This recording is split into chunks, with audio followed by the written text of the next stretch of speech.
Welcome back dear students. Last part of this exercise, question number 4. क्या दिया गया है? State whether the following are true or false. Justify your answer.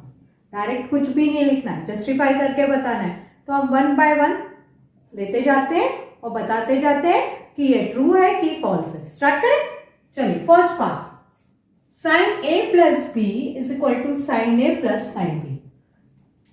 करीब sin a plus b is equal to sin a plus sin b. कोई भी value ले लो a और b की. कौन सी लूं मैं? आप बताओ. 0 लूं, 30 लूं, 45 लूं, कुछ भी ले लो. पहले 2 ही ले लेते. चलो तो sin की वैल्यू ली हमने 0 प्लस 30 डिग्री. a को कैसे रिप्लेस किया? 0 से. b को कैसे रिप्लेस किया? 30 से. ऐसे यहाँ पे देखिए. a को कैसे रिप्लेस किया? 0 से. b को कैसे रिप्लेस किया? 30 से. यहां तक समझ में आ गया? चलिए. साइन 0 प्लस 30 क्या होता है? 30. साइन 0 का वैल्यू क्या दिया गया? 0. साइन 30 का वैल्यू क्या है? हाफ. आ रहा है ना? चलिए.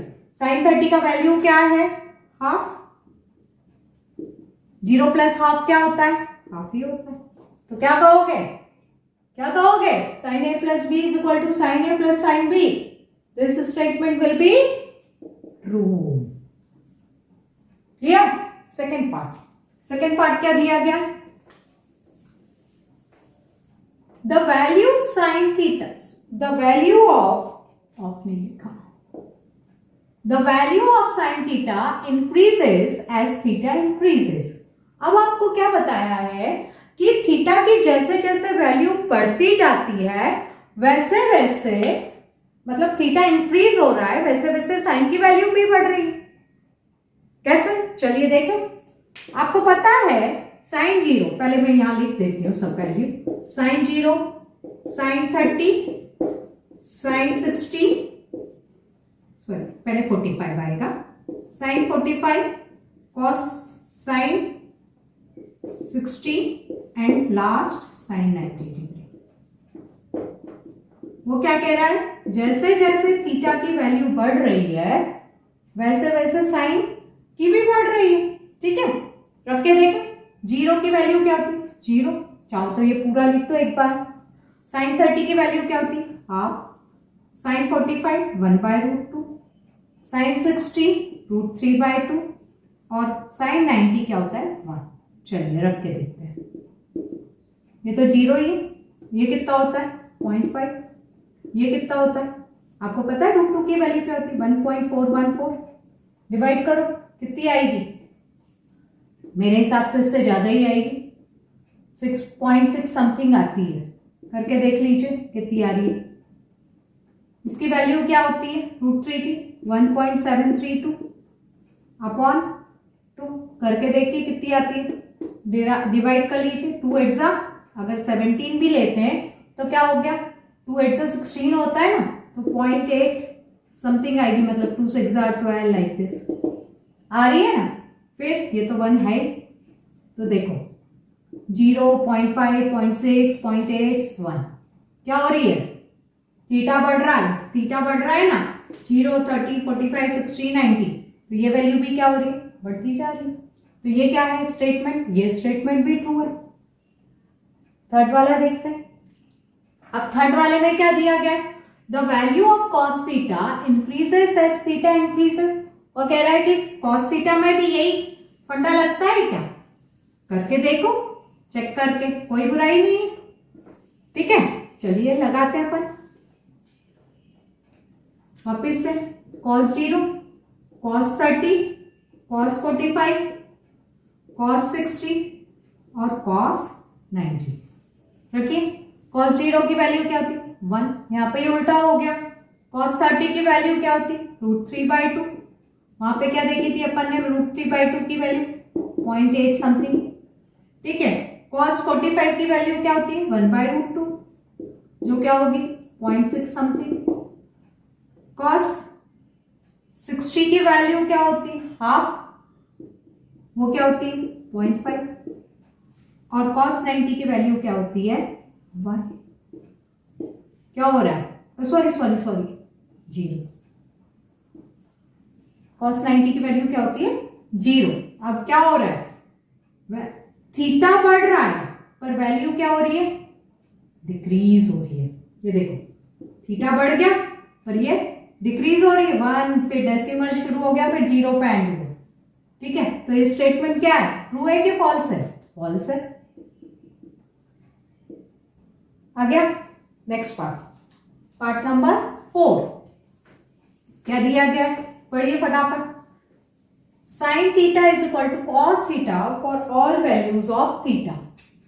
इन्होंने कहा है sine theta equal to cos theta का है। चेक कर लेते हैं सही है कि नहीं है। रखें, कौन सी वैल्यू लेना चाहोगे थीटा की? कुछ भी ले सकते हो, 0, 30, 40, 45, 60, 90, कुछ भी ले लो। सिंपल वैल्यू 30 लेती हूँ। लीजिए साइन 30 कॉस 30 रखो। साइन 30 क्या होता है? हाफ। कॉस 30 क्या होता है? √3/2। दोनों आपस में इक्वल है क्या? बिल्कुल नहीं है। तो क्या कह सकते हो कि sine theta is equal to cos theta for all values of theta? No, not at all, it's false. Clear? Last part, last part में क्या कहा गया है? cot A is not defined for A equal to 0। ठीक है, अब आप cot A को क्या लिख सकते हो? 1/10 ही लिख सकते हो, रेसिप्रोकल लिख सकते हैं ना। चलिए, अब आपने क्या कहा? 1/10। A का वैल्यू क्या दिया? 0। ठीक है, रखिए। क्या होगी? 10 0 की वैल्यू देखो क्या लिखी है? क्या लिखी है? 0। 0 कहाँ आया? डिनोमिनेटर में। तो 1/0 क्या होता है? Not defined. हुआ? हुआ कि नहीं हुआ? तो फिर क्या कह सकते हो? cot A is not defined for A equal to 0? Yes, this is true। आया समझ में? आ रहा है ना? मजा आ रहा है? अब एक और पार्ट रह गया, बहुत ही इंटरेस्टिंग पार्ट है, जो कि मैंने आपको कहा था कि अंत तक बने रहिए, मैं आपको एक टिप दूंगी। एक बच्चे ने मेरे से पूछा था कि मैम ये इतनी सारी चीजें फालतू फालतू की कर रहे हैं अपन, एंगल वेंगल जिसको कहते हैं trigonometric ratios of specific angle, इसका यूज क्या, कहाँ यूज करते हैं अपन? ठीक है, तो आप क्या कह सकते हैं? कुछ मत कहिए, मैं ही कह रही हूं। ये आप हो, ठीक है, और आपकी हाइट कितनी है? 1 मीटर है। ठीक है, आप कहां पे खड़े हो? जमीन में, अर्थ में खड़े हो। ठीक है, इसी के पैरेलल में एक बिल्डिंग है, जहां आप खड़े उसके पैरेलल में एक बिल्डिंग है, और जहां आप खड़े हैं वहां से बिल्डिंग का डिस्टेंस कितना है? 10 मीटर है। जहां आप खड़े हैं वहां से बिल्डिंग का डिस्टेंस कितना है? 10 मीटर है। तो आपको क्या करना है? इस बिल्डिंग की हाइट फाइंड करनी है। ठीक है, अब आप यहां खड़े, तो आपने यहां से ये वाली फ्लोर पे देखा, ये बिल्डिंग कैसी है? स्ट्रेट है। स्ट्रेट है तो यानी क्या बना रही है? 90 डिग्री बना रही है। यहां पे आपका दोस्त है, ठीक है, दोस्त का फ्लोर यहां पे है, तो आपने आपके दोस्त को यहां से देखा, वो कौन सा एंगल बना रहा है? 45 बना रहा है। तो आपने क्या किया? एक ऐसी स्ट्रेट लाइन खींची। क्यों? क्योंकि आपने अपनी आंख से यहां से देखा, तो आपका फोकस कहां जा रहा है? इस वाली फ्लोर पे जा रहा है। तो आपने जब यहां पे देखा है तो ये एंगल क्या बना रहे? 45 बना रहे। और आपका बेसमेंट का डिस्टेंस कितना था? 10 मीटर। तो आपकी आंख से भी यहां तक का डिस्टेंस कितना होगा? 10 मीटर होगा। आपको क्या फाइंड करना है? टोटल हाइट फाइंड करनी है। टोटल हाइट हमने कह दिया वो कितनी है बिल्डिंग की? h है। यहां तक समझ में आ गया आपको? तो अगर ये टोटल हाइट है, ऐसे अपन डिनोट कर देंगे, तो इतना पार्ट क्या होगा, एज्यूम कर लो, लेट इट बी ए। हमने इसको क्या मान लिया, ए मान लिया।